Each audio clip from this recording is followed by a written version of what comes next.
What the NTSB will be looking for is, was this human error? Was this mechanical error? And what could have been done to prevent it? That's their mission. We know what happened in the large sense. A speeding train around a curve it couldn't handle. That's easy. Emphatically, yes. Everyone from Mr. Sumwalt, who was a board member of the NTSB, who has looked at these issues, agrees positive train control would have protected those passengers and prevented this tragedy.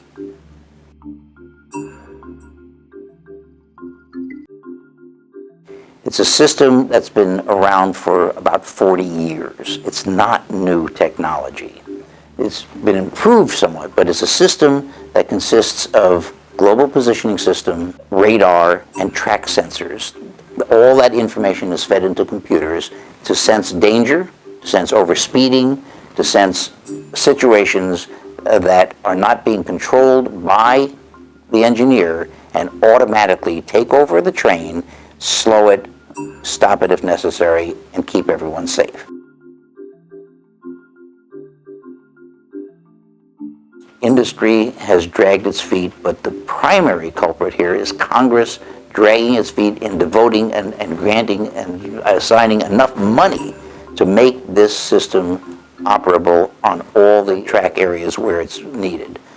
And what's extraordinary is right after this crash, there was a move to slash the budget of Amtrak rather than increase it, and a move to delay by 5 more years. The legislation in 2008 was passed that said by the end of 2015, all the track that requires this has to have positive train control.